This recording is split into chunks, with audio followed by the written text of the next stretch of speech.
Hi, it's Ricky of Moshville Times here once again. Now, tonight I'm delighted to be joined by British old school heavy metal band Leader of Down. Tonight we've got co-founder and bassist of the band, Tim Atkinson. So how are you doing, Tim? I see you're not in your house then. Would you like to tell the listeners where you currently are at the moment? Yeah, no, hello. Thanks for having me on. I'm currently on a tour bus. There you go. It's all happening there. It's all happening. Yeah, I've kicked everyone out of the room. So I'm no doubt someone will come running in a minute. But no, I'm on tour with Phil Campbell and the Bastard Sons in France at the moment. So you still got a few gigs left then? It's been a day off today. We've got 4 more and come back at the weekend. So, excellent. All been good. So how's things been with yourself during this Crover crap? Have you managed to escape it so far? I haven't had it yet. Good. Same here. So that's good. There's not many people that haven't, but you haven't either, so that's good news.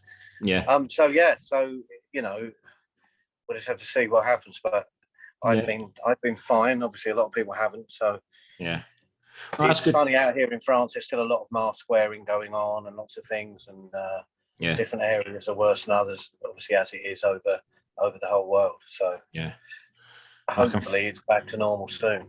Yeah, I'm fed up with this nonsense as well. So I see you're living the hard rock style, drinking with some water, or is that recovering from the night before? I should really say it's not water. It's just made to look like water, but unfortunately, it's just water. That's great stuff. Well, listen, we're not here to talk about coronavirus, any of that nonsense. So a few weeks ago now, you released your second album, the Screwtape Letters. So you must have been chomping at the bit to get the Screwtape Letters out there. So how have the reviews been for it so far? Well, they've been absolutely fantastic. We had the album ready a while ago, but the record company wanted to wait before they released it so we could be playing again, etc. Okay. So it's been ready for a little while, and I think sometimes it's always quite difficult when you've had something sitting with yourself for a while, because it almost feels like it's not the new album, because you know the song so well. So you're always a bit nervous when something gets released because you put a lot of work into it, a lot of your sort of emotions into it. But we've been absolutely blown away with the reviews. We've got into the Amazon heavy rock charts and things with it. And we've had some amazing reviews so far, which has been absolutely fantastic. And, I can't thank everyone enough. We're all delighted. Well, equally, if we flipped the coin, if it was shit, we would have wrote it was shit. So it must have been the quality of the music to get the positive reviews. So thank you. There was a compliment in there somewhere. Yeah. So I take it then, just from what you're saying, the Screwtape Letters could have been released a long time ago. Like, are you talking like a year? Not a long time ago. I mean, it's 4 years since our first record.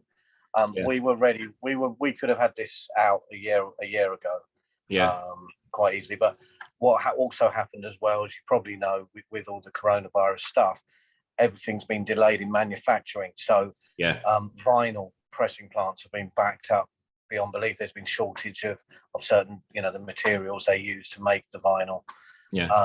So we had, I think, an 8-month wait on the record being pressed, even after we'd given everything to the record company.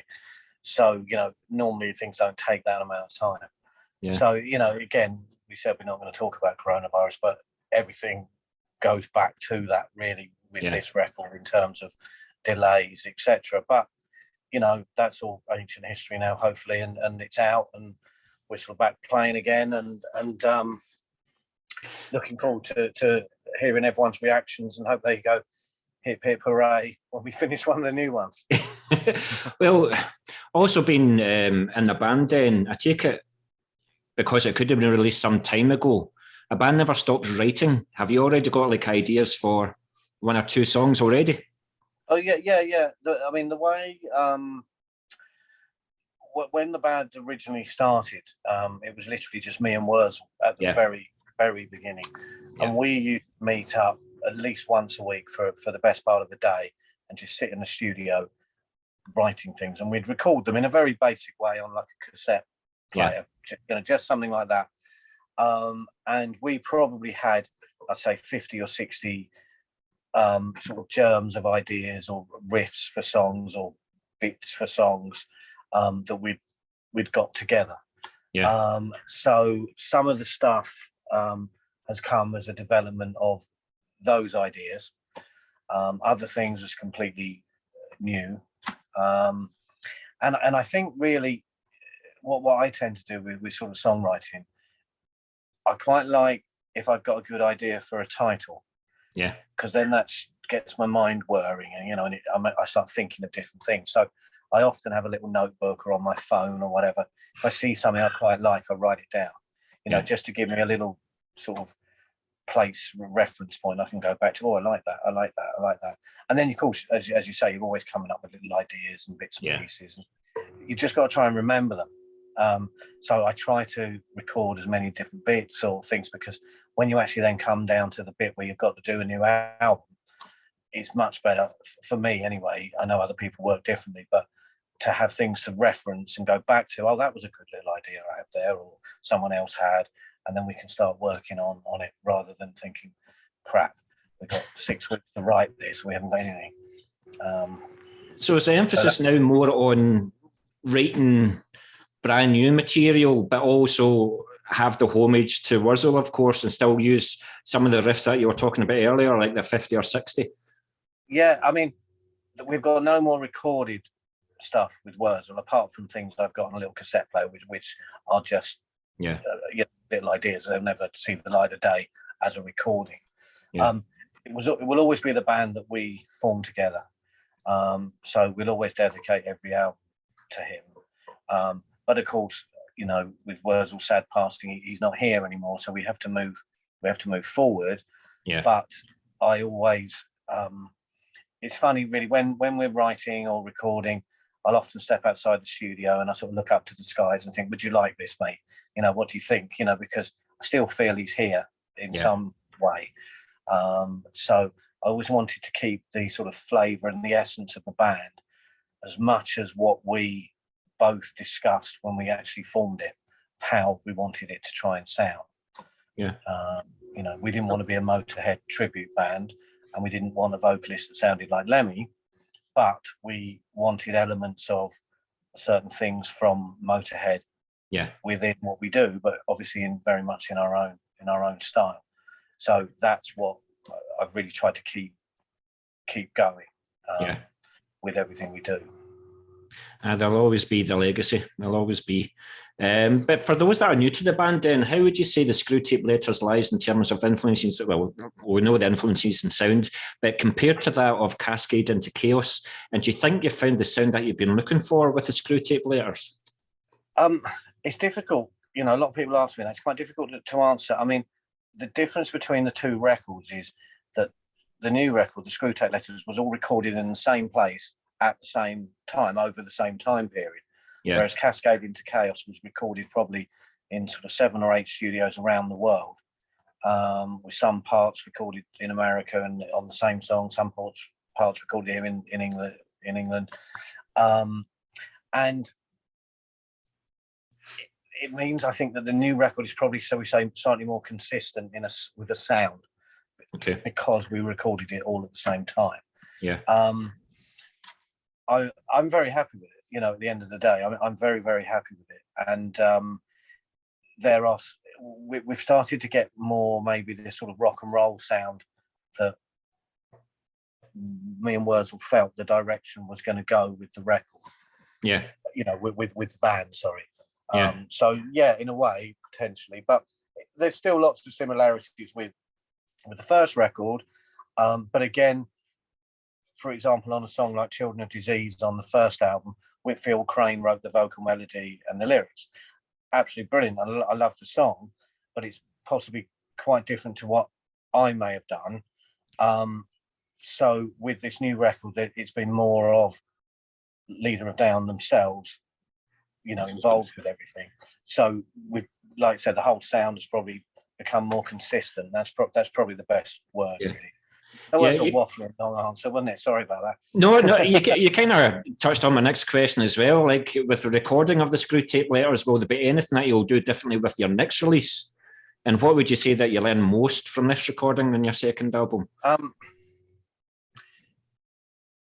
Do differently. I mean, it was easier this time because it was, like say, all done at the same time. Yeah. We've really enjoyed working with Cameron Webb and having him mix it, because I know he's going to get a good sound, and obviously doing the Motorhead records for so long. Yeah. So we'll probably use him again, because we've really enjoyed that experience. One of the things we probably would do this time is you never really know how long it's going to take, like the pre-production and the writing. And sometimes when you've just finished certain things and then you're in the studio the next week, it hasn't really necessarily given you enough time to really sort of bed the track in your own mind. You're sort of recording what you've worked out prior. So we could have probably done maybe with, I'd say, another, say, 2 months before we went into record. But now in hindsight, with all this delay, we could have done that very easily. But we didn't know that at the time, because of the pandemic. But overall, the process worked well. And I think sometimes when you're under a little bit of stress, or it's a little bit sort of anxious, oh crumbs, we've got to get this done. Sometimes you can also come out with your best stuff. Yeah. And you've seen so many bands that have taken so many years to record another album. And they've actually been working on the album for like 3 or 4 years, really working on it. Yeah. And it's not any better than if they'd done it in 6 months. And I think you can get to a point that you're sort of maybe going into a bit too much detail, because at the end of the day, we're supposed to be a rock and roll band. We don't want to lose that sort of grit and the sort of ballsiness of it. What do you personally like yourself? Do you like the pressure, or do you like just give us an extra couple of weeks or give it an extra month? A bit of both. I like to make sure I'm ready, but I do work quite well under pressure. So probably pressure that's not too. I mean, for example, when we were doing some of the vocal lines, when I was driving to the studio on the way down, I changed one line. So when Matt Baker, our singer, saw me when I arrived, I told him I've changed the line, and he had to learn a different melody, but it was actually better, and we all agreed it was better in the end. Yeah. So, but sometimes if I'd have spent too long on it, I wouldn't have thought like that way. Yeah. Do you know what I'm saying? You know? So again, you don't know. So long as we like it, you do obviously hope that other people do as well. Well, it certainly seems to be the case, as with all the reviews and your songs being in the charts and things. So it certainly seems to be going down well. But with everything that's happened over the last 18 months and 2 years, obviously the main source of income for a band, since you're not really getting much from record sales anymore, is touring and merch. But obviously you weren't able to do that. So in the last 18 months to 2 years, were you maybe looking at the more business side of the band, and you were maybe taking on more roles that you hadn't taken on before, like keeping the name out there and merch and marketing? Yeah, I mean, obviously social media, even though it was a big thing prior to the pandemic, I think has taken on gone into new extremes. Yeah, people didn't think possible now. I mean, we're talking on Zoom. 2 years ago, we wouldn't have even thought about what it was, and we wouldn't have been able to press the buttons, let alone work out what was going on. Yeah. So I think you evolve, don't you? I mean, the human race is very good at that, and I think we've just been making sure we're ready for now, so we can do as many things as we possibly can. You've just got to survive, but it makes it much sweeter when you step on stage. It was great. We played our first gig, which was our album launch show, which was on April the 8th, so a couple of weeks ago now. And I mean, it was amazing just to get back on stage. Yeah. Let alone hear everyone clap at the end, and you realise, crumbs, you've missed that. Because I think people have got used to it over the last couple of years. It's amazing. You've almost got used to not doing much. Yeah. And, it was just an amazing feeling. And I think it shows you, without wanting to sound stupid, like, the power of music and power of the arts, what they can actually do to your soul and really sort of lift you up again, both for the performer and the sort of audience. Yeah. So obviously it was like the first time that you got to play the songs live then. So who made the most mistakes? I don't want to say you're looking at him now, but you probably are. It was nothing major, but you're always a bit ring rusty. But we'll be on full form for the next one. So yeah, little things. A lot of the times, being a musician, when you make little mistakes, actually the audience don't really notice, especially if they haven't heard the song. no. You know, it's only tiny little things. You just see your fellow musicians just turning around their heads and looking at you. You get a little smile. Oh, that was you. What song are you playing? But yeah. Good stuff. Good stuff. We're going to talk about gigs and tour dates and stuff like that later on. So, but going back to the songs then, so particularly with the Leader of Down material, your own material, how are the songs constructed within the band? Like when constructing the songs and with each band member having their own personal taste in music, how would you say that you get it all together? For example, when negotiating what stays in and what goes out of a song, do you have a vote? Is there a Huffy member of the band all the time? Not really. I mean, I obviously with Wurzel, we started the band. Yeah. And when we started it, the idea was we were going to try to sound or be influenced by some of the more, should we say, obviously catchy Motorhead songs. Yeah. So I don't know how well your listeners know some of the Motorhead tracks, but things such as All For You, which is a track off the Rock and Roll album, a song called Too Good To Be True, which is off the March or Die album, both Wurzel era tracks. They are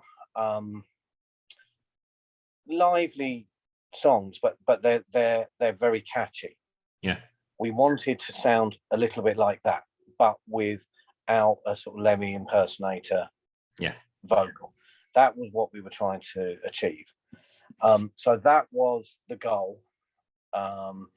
And we wanted to be, a rock and roll band as opposed to a sort of real sort of thrash type act. So that was what we were trying to achieve. So I always try to stay as true to that as we can, because that's what we agreed at the beginning. And I think it's nice to have like a path that you're trying to tread. It didn't do any harm for people like Status Quo. You could say Motorhead as well, although they did have lots of variety, in my opinion, in lots of the things they did. And things naturally develop like either side of that path. Yeah. So that's what we're trying to do. The rest of the band, have all bought into that ethos, because it is nice to know where you're going in terms of the music, rather than think, oh, let's do one that sounds a bit like Pink Floyd or a bit like this. We're not going to be doing that. So we've got our sort of core belief, if you get the idea. I mean, Matt's certainly a talented vocalist. How easy or difficult was it to find him? And did he take like a good couple of auditions before you said, right, you're in? The vocalist sort of position was quite difficult. We had a lot of people were interested in doing it, and there were some great singers. But you'll find sometimes with singers, it's also their range. You might audition them on a couple of tracks, they sound great. And then you've got one that's slightly more pushing their vocal range. And we had a few that couldn't quite do that. Matt has amazing range. He also very, very, it's very rare for him to sing a flat note. He's got really good pitch, which is really good in a rock band, obviously, because it being so loud on stage, sometimes you're in a bit of a whirl of sound, and his pitching is excellent. Yeah. And Matt was actually on The Voice, the TV show. Yeah. He was on that, and a friend of mine. Was it Lenny Kravitz? Yeah, that's right. Aye. Right. Yeah. So a friend of mine sent me a message and said, "Have you seen this guy on The Voice?" And then sent me a link to watch it back, because I don't watch The Voice. I must admit. Secrets out now. It sounds great. So we got in touch with him, and he joined, and that was great. So that's been absolutely fantastic, because he's got the ability to be able to do different things if the song requires it. Yeah. He's not sort of like a one-trick pony. He's got a great voice. Yeah, certainly has. And boosting his ego, well, we're going to talk about Matt a wee for this question as well. But with Matt being the vocalist of the band, then does he do the lyrics for the songs, or does he welcome contributions from the other band members? And what would you say that some of I take it the lyrical themes for this album are the Screwtape Letters, the book? The lyrics I tend to write. The reason for that was just when me and Wurzel started the group, the idea was we'd write the track because there were only two of us initially. Yeah. And then Wurzel said to me, he said, I'm terrible at lyrics. I want you to write them. So I started doing the lyrics. So it's again probably a little bit of me trying to keep that initial essence of it.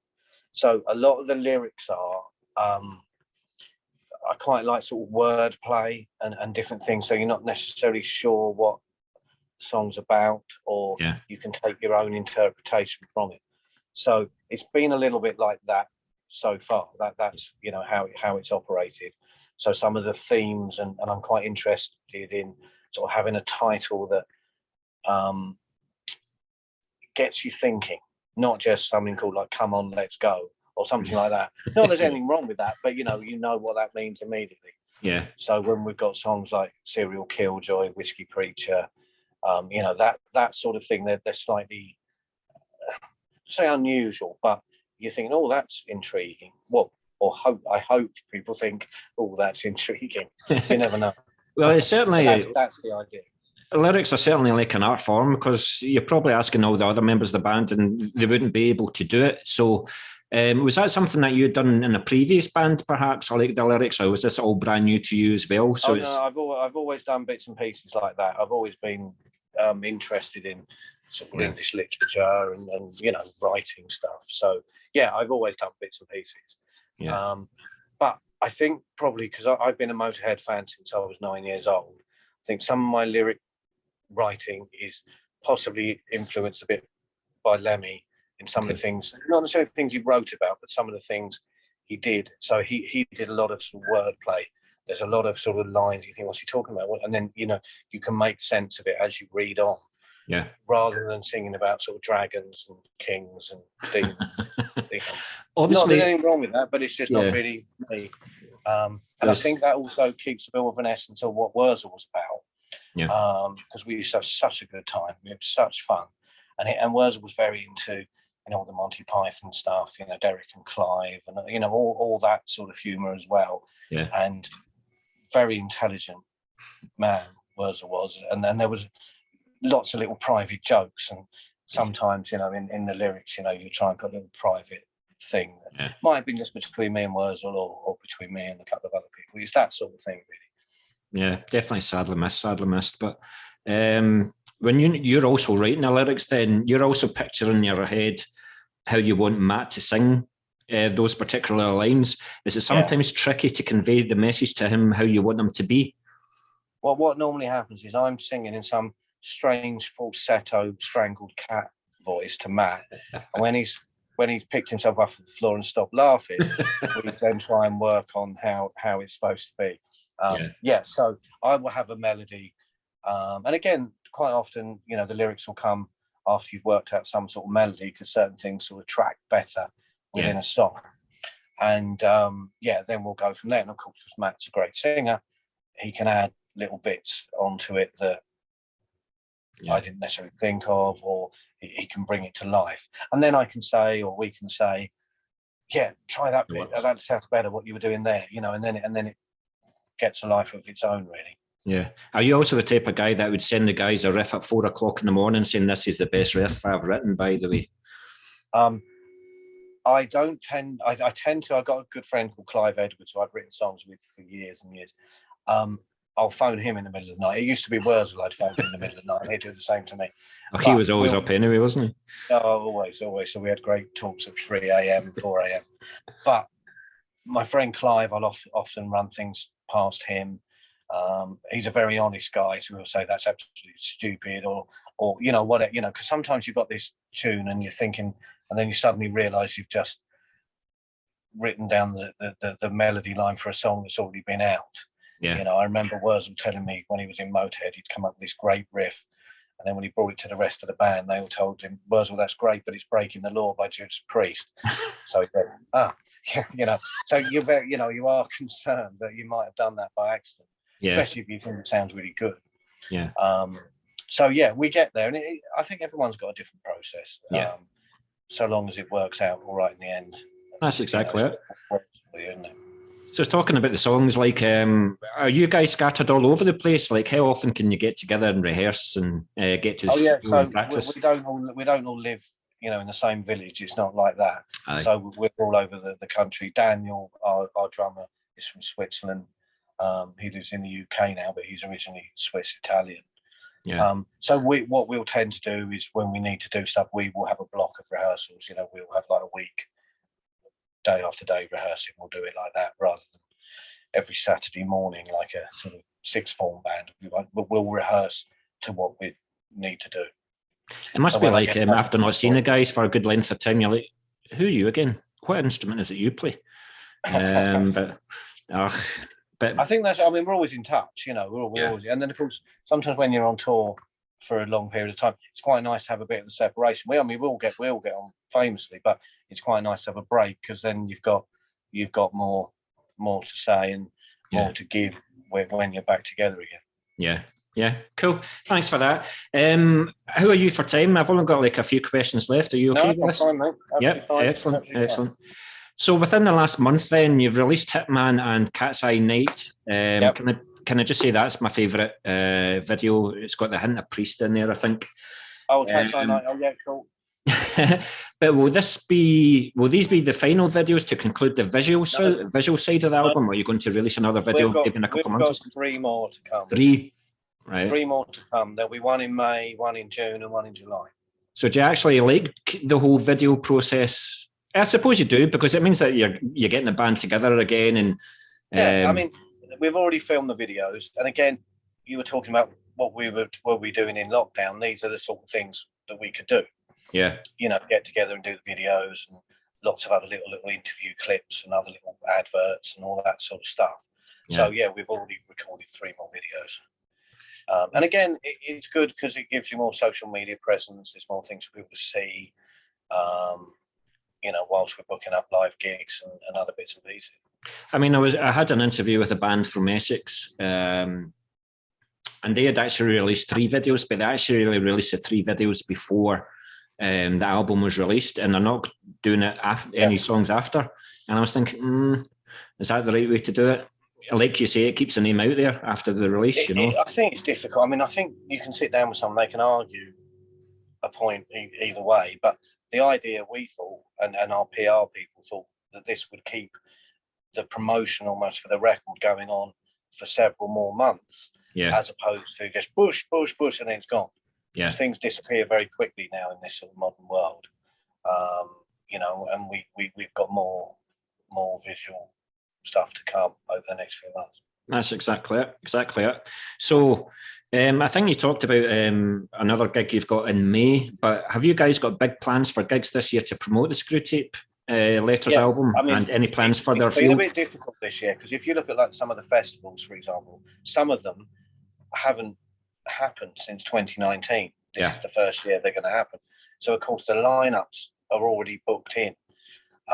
So we will be playing as much as we can this year. We will be getting back to Europe later on in the year. We've got a couple of gig announcements to make in a couple of weeks' time, actually. Good. But we're already getting booked up for next year. So we're on at Hard Rock Hell in January next year. We're going to be on the Call of the Wild Festival in Lincoln next summer. Got a 2-week tour, UK tour with Tank in March. Various other things as well. We're having to get to Italy. So there's a lot of things going on. Good. So you'll have to just check our website when they get announced.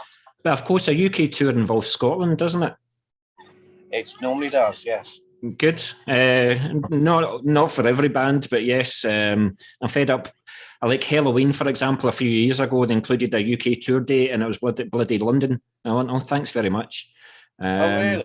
All right. No, we'll be trying to get up to Scotland. We've played up there with Phil Campbell, and the Bastard Sons before, and we loved it. We had a great time. I think we did Glasgow and Inverness when we were up there before. But do you know something? That's what I say to bands as well. See, Aberdeen and Inverness, they're screaming for gigs. So usually bands only come to Glasgow or Edinburgh, but see if they go further north, if they've got the time, then they'll always get the punters, they'll always get the crowd, you know, because they are screaming for gigs. There's a good scene up there. Well, we'll be doing our utmost to get up there. We had a great time, and we'd love to come back to Scotland. Good. So the album was released through US label Cleopatra Records. So how did that come about, and what formats is the album going to be released in? All right, so the album is on red vinyl, CD with a full 20-page colour booklet, nice. And obviously on all the digital platforms. It's on an American label, Cleopatra. I don't know if you know much about the label. They started in the early 90s. Brian Pereira, who is the owner, the first record he ever put out was a license of On Parole, the first Motorhead record that didn't get released at the time. Yeah. He did a reissue of that, and he was a massive Motorhead fan. Yeah. And we were put in touch with them, and they absolutely loved it. All big Motorhead fans. And they also did, I think, if I'm right in saying, some of the Headcat stuff with Lemmy when he was in his rock and roll, rockabilly type side project he did when he was in Motorhead. Yeah. They did some of that. And they're such nice people, and you know they're the sort of company that if you ring them and they're on the phone or can't get, they'll ring you back within 15 minutes, you know. And in the music business, that's a big thing. Yeah. That they're actually there. They were very helpful with all the design and everything, and they're more than happy for us to have a proper old-fashioned style, coloured inner sleeve, coloured vinyl, lots of pictures, you know, a real proper package. Whereas a lot of the releases nowadays are sort of just Times New Roman font with the lyrics on a black background. You know, they're really into the packaging and everything, and they've been great, absolutely fantastic. So I take it you had like a good number of offers, but because you looked at things like the back catalogue and the things you went, this feels like home. Yeah. I mean, especially with our first album, because you know we had Lemmy on it, Phil Campbell, Eddie Clark, and it was called Wurzel's Last Recordings. I wanted to make sure that the package, as in what it all looked like when it came out, was doing, you know, Wurzel the honour of this is his last stuff. We want it to look good as well as sound good. And, you know, Cleopatra were absolutely brilliant with that. Absolutely fantastic. That's great. That's brilliant. Listen, I've only got a couple of questions left. I thank you very much for your time. Oh, it's been a pleasure. So you're also signed to the growing Enso Music Management company. I've got a lot of time for Rachel Elliott, and more recently I've get to know Ash as well. So how did it come about? How's the relationship been so far, and what is it you would like Enso to do for the band? Well, so far they've been absolutely fantastic. And, you know, I think with a band, you know, with management and things along those lines, it's always actually making sure they're on your side, they get what you're trying to do and aren't trying to take you somewhere or move you off into a direction that you weren't comfortable with in the first place. So first of all, that I think is very important. And Ash, who obviously just mentioned there, has been working very closely with us, and he's been absolutely amazing, absolutely fantastic, you know, taking a lot of things off me to give me more time to do things, all the coordination of everything. I mean, it's been great, and as we sort of move forward, they're going to be absolutely invaluable. So I'm absolutely thrilled that we've decided to go with them. Cool. I mean, I've interviewed Rachel, I've interviewed Elliot, so I think, and Ash has already says I want to talk to you as well. So I think he's just feeling left out. He hasn't been interviewed yet, so he wants a shot as well. So, but yeah, so I'll write you a list of questions for him then. Yeah, please do. Please do. Throw a few curveballs in there for me, will you? So before the internet, then magazines and fanzines were the places to find out about new bands and trends, but now publications have been replaced with thousands of websites catering for all genres. So do you think that some of the passion's been lost, or do you think that the internet's been a good thing for music and a good thing for your own band? It's very difficult. You know, I think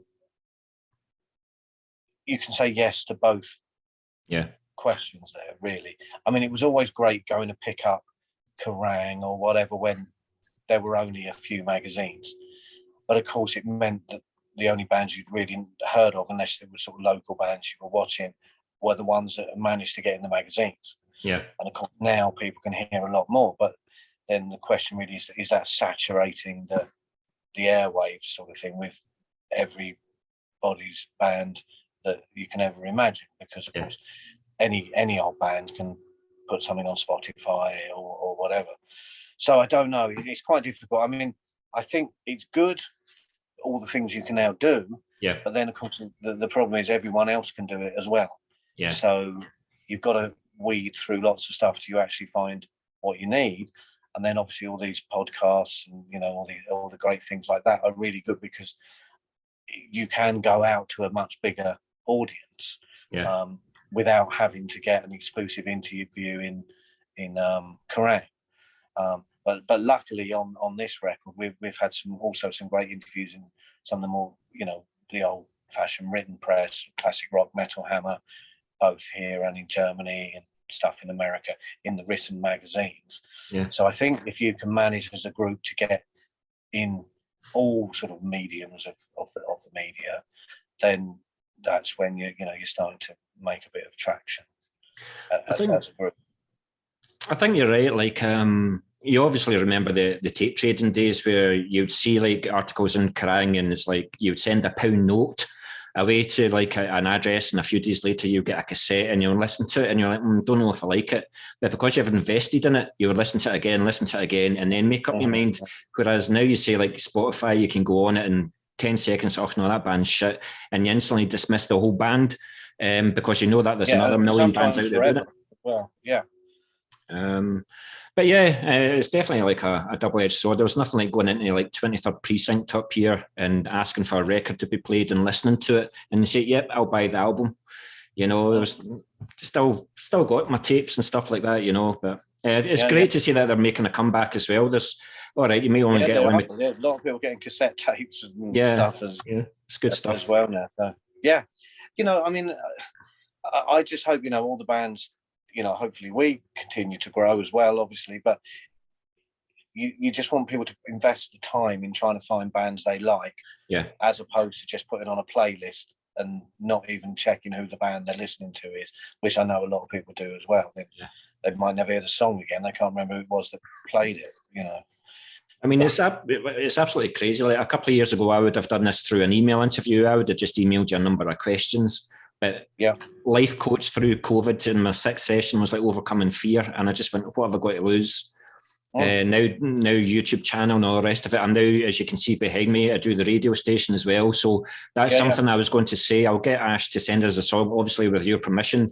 We'll get it on the playlist. We'll get our DJs playing it as well, and we'll promote the band. Yeah, no, brilliant. So be all over Moshville Times socials as well as my own. But just the last question then. Of course. This could probably go on for another hour, because I'm going to talk about your setup. What bass do you use? What pedals and speakers and things like that? So what did you use for the recording? So I'm a G&L artist. I use G&L basses. So for those of you listening who aren't aware of who they are, they're the company that Leo Fender founded way after he left Fender. He then went to Music Man, and then he set up his own thing called G&L. So the L stands for Leo Fender, and the G stands for George Fullerton, who's one of the designers of the Fender Strat. Wow. So that was his own company, and he, so the story goes, he had a little bit more freedom. So the pickups and some of the electronics are things that he could experiment more with than he could do when he was at Fender, because obviously what you'll have to remember with Fender, you know, they had the Strat, the Telly, precision bass, jazz bass. Everyone wanted those, and they didn't. It was sort of in later times that they messed a little bit with them in terms of like slightly different variations of different electronics and things, because people wanted the original type thing all the time. So he felt with G&L that he could experiment a little bit more. So I use a G&L ASAT bass, which is ASAT, and it's a little bit shaped like a Telecaster. So I've got 3 of those, and they're all the same colour. They're all white, and I absolutely love them. They're just great. I really, really, really enjoy playing them. Yeah, and I think sometime I've got lots of other basses and things, but they're the ones I use on stage and on most of the 90% of the Leader of Down stuff. So this 20-day tour that you're going on with Tank, then how many of them will you take with you? I'll probably take 2 with me. Okay. Is it a 4 or 5 string? You're a 4 string, aren't you? 4 string. Did you ever think of a fifth? The 5th string is just a thumb rest. No, I've got a 5 string, but we don't tend to like really detune. We just go down a semitone, which is the normal sort of rock thing to do. We don't go really low. So, I just prefer a 4 string. All the things I need to play are there for me on a 4 string. I don't really. Now, do you have a bigger pedal board than the guitarist? I've got a lot of pedals, but I don't normally use them on stage. I have a smaller pedal board, but I'm with David Eden amplification. So I use David Eden amps and cabs, which I absolutely love. It's like a 4x10 cab, and I normally have 2 of them, and they're very punchy, and I've always been on with them for a long time. I really, really love their stuff. They're an old American company that, as time went on, got bought by Marshall. I think they've now been bought by somebody else, but it's still the same sort of ethos. And I've got a few of their newer amps, but I tend to favour the World Tour 800, which is one of their older ones. So, but I absolutely love their stuff. It's quite a punchy sound. So cool. I'll probably be with them until they cease to exist. Hopefully that's never going to happen. Good stuff. Listen, it's been an absolute pleasure talking to you. Like I said, this will go over Moshville Times. We'll get you on the radio as well. I'll be on the socials, so it'll be well spread over and things, and obviously let Ash know as well. But it's been an absolute pleasure talking to you. I will definitely see you when you're doing your UK tour with Tank coming up to Glasgow. So I'll definitely see you when you're there, and I'll let you buy me a beer. Sounds good. I will definitely get you a beer. And thank you very much for having me on. I've had a great time. Thank you very much, Tim. Thank you Tim. Take care. That's actually I've stopped recording now. So